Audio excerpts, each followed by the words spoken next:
देखिए, अगर आप न्यूज़ से ज़रा भी वास्ता रखते हैं तो पिछले 3-4 दिनों में आपने जोशीमठ का नाम ज़रूर सुना होगा। जोशीमठ हर एक न्यूज़ चैनल के चर्चा का विषय बना हुआ है। साधारण भाषा में बोलें तो जोशीमठ इज़ सिंकिंग। जोशीमठ के कई सारे घरों में क्रैक्स पाए गए हैं। जोशीमठ के कई सारे इंफ्रास्ट्रक्चर कोलैप्स हो रहे हैं। कई सारी फैमिलीज़ को रीलोकेट कर दिया गया है और बचे हुए फैमिलीज़ को रीलोकेट करने के सल्यूशंस ढूंढे जा रहे हैं।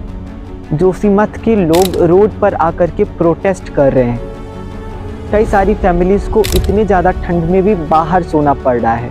आखिर ये सब क्यों हो रहा है? क्यों जोशीमठ चर्चा का विषय बना हुआ है? आज के इस वीडियो में हम यही जानने की कोशिश करेंगे कि वाई इज़ जोशीमठ सिंकिंग, और क्या ऐसा कोई सल्यूशन है कि हम जोशीमठ को वापस से बचा सकें। आइए जानने की कोशिश करते हैं आज के इस वीडियो में। इसका अपना घर होगा, क्या नहीं होगा उसके पास।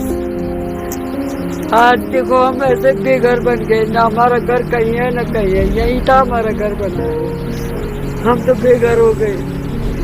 These are alarming visuals from Joshimठ in Uttarakhand, where a fact Joshimठ, a small Uttarakhand town, which is also a gateway to several tourist destinations. Uttarakhand Chief Minister Pushkar Singh Dhami has been Joshimठ to review the this small yet famous town in the central Himalayas is shrinking. नमस्कार दोस्तों, मैं हूं आपका भारतीय दिव्यांश और आज के इस वीडियो में हम बात करेंगे जोशीमठ के बारे में। चलिए सबसे पहले ये जानते हैं कि एक्चुअली में जोशीमठ है कहां पर। जोशीमठ हमारे इंडिया के उत्तराखंड के चमेली डिस्ट्रिक्ट का एक पार्ट है। जोशीमठ अपने टूरिज्म स्पॉट्स के लिए बहुत ही जाना जाता है, लेकिन पिछले कुछ दिनों से यहाँ की सिचुएशन बहुत ही सीरियस हो गई है। ऐसा क्यों है आइए बताते हैं आपको। और यहाँ की सिचुएशन सीरियस होने के पीछे का जो रीज़न है वो है यहाँ के हाउसेज में क्रैक्स, यहाँ के इंफ्रास्ट्रक्चर्स का कोलैप्स होना। अगर न्यूज़ रिपोर्ट की माने तो कुल 678 घरों में कई सारे क्रैक्स पाए गए हैं। एक मंदिर के कोलैप्स होने की इमेज भी बीच में आई थी सामने। इसमें से 81 फैमिलीज को तो अभी रिलोकेट कर दिया गया है, बाकी के फैमिलीज को रिलोकेट करने का बंदोबस्त जारी है। मत के इन घरों में क्रैक्स के पीछे का रीजन है कि जोशीमठ इज सिंकिंग। चलिए जानने की कोशिश करते हैं व्हाई इज जोशीमठ सिंकिंग। इसके सिंकिंग के पीछे के दो रीजन है, पहला नेचुरल रीजन और दूसरा ह्यूमन मेड रीजन। पहले हम जानेंगे नेचुरल रीजन जिनकी वजह से जोशीमठ सिंक कर रहा है। जोशीमठ के सिंकिंग के पीछे का जो सबसे पहला नेचुरल रीजन है वो है इसकी लोकेशन। जोशीमठ हिमालयन रीजन में आता है और जोशीमठ 6000 एल्टीट्यूड पर सिचुएटेड है। इतना ही नहीं, जोशीमठ जोन V5 के एरिया में आता है। ये zone one of the most earthquake prone area होता है, मतलब ऐसी जगह जहाँ पर अर्थक्वेक बहुत ही फ्रीक्वेंटली और बहुत ही डेंजरसली आते रहते हैं। इसके अलावा जो नेचुरल रीजन है वो है यहाँ के रिवर्स। अगर आप जियोग्राफी की क्लास अच्छे से करते आए हो तो आपको इतना पता होगा कि रिवर्स की वजह से इरोजन होता है। कि रिवर जब भी हाई एल्टीट्यूड से बहते हैं तो अपने साथ कई सारी चीजें, कई सारी मिनरल्स और कई सारे ऐसे इंपॉर्टेंट फैक्टर अपने साथ बहा के ले जाते हैं, जो कि एक जगह के स्ट्रेंथ को डिसाइड करते हैं। रिवर के इरोजन की वजह से यहाँ पर जो लैंडस्लाइडिंग के चांसेस रहते हैं वो हाई हो जाते हैं। और पिछले कुछ सालों में आपने लैंडस्लाइडिंग के कुछ केसेस के बारे में तो सुना ही होगा। और ऐसा नहीं है कि जो सिंकिंग का कंसेप्ट है वो हमारे इंडिया के लिए नया है। सालों पहले ये प्रेडिक्ट कर दिया गया था कि अगर जोशीमठ को हम केयर से हैंडल नहीं करते हैं और जोशीमठ में कंस्ट्रक्शन जो है उसको हम प्री प्लान करके एकदम ऑर्गेनाइज्ड वे से नहीं करते हैं तो इसका सिंक होना निश्चित है। Which takes us to the next point, that is construction. अब हम बात करेंगे ह्यूमन मेड कॉजेज जिनकी वजह से जोशीमठ इज सिंकिंग।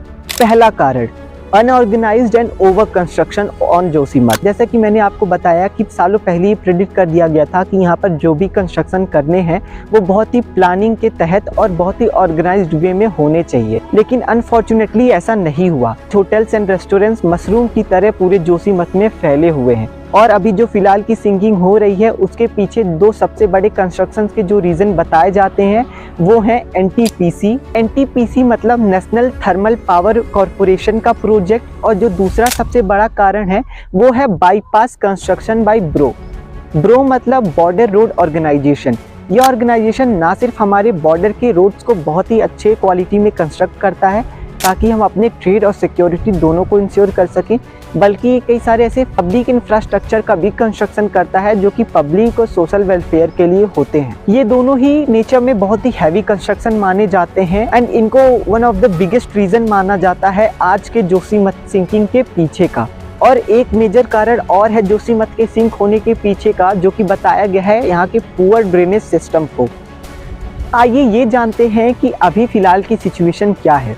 जब से ये न्यूज़ हाईलाइट में आई है तब से गवर्नमेंट ने कुछ मेजर स्टेप लिए हैं ताकि इन सब सिचुएशंस को सुधारा जा सके, जिसमें सबसे इफ़ेक्टिव मेजर ये है कि एनटीपीसी और बाईपास दोनों के ही कंस्ट्रक्शन रोक दिए गए हैं। साथ में ही अदर कंस्ट्रक्शन पर भी अभी फ़िलहाल के लिए बैन लगा दिया गया है। जितनी भी फैमिली अफेक्टेड हैं उनको सीएम रिलीफ फंड से 4000 कुछ महीनों के लिए देने की अनाउंसमेंट भी की गई है। अब हम जानने की कोशिश करेंगे कि क्या हम अपने जोशीमठ को सिंक होने से बचा सकते हैं, अगर हाँ तो कैसे। कहते हैं प्रॉब्लम का सल्यूशन कई बार प्रॉब्लम में ही छुपा हुआ होता है, और ये कहने वाली बात इस सिचुएशन में बिल्कुल लागू होती है। जिन जिन कारणों से जोशीमठ आज सिंक हो रहा है, अगर उन्हीं कारणों पर हम वर्क करें तो हम जोशीमठ को बचा सकते हैं। सबसे पहला मेजर स्टेप जो कि हम ले सकते हैं वो है यहाँ के ड्रेनेज सिस्टम को बहुत ही टॉप क्लास बनाने का। दूसरा मेजर स्टेप जो कि हम ले सकते हैं वो ये है कि जोशीमठ पर एक प्रॉपर रिसर्च होनी चाहिए। रिसर्च के बाद जो भी रिजल्ट आए उस हिसाब से हमको कंस्ट्रक्शंस को पहले से ही प्लान करना चाहिए। कंस्ट्रक्शंस जितने भी हों वो ऑर्गेनाइज ढंग से हो, ये हमें मेक श्योर करना। सबसे इम्पॉर्टेंट स्टेप जो कि मेरे अकॉर्डिंग है वो ये है कि यहाँ के ट्रीज़ को कट करना बंद करना होगा बिल्कुल।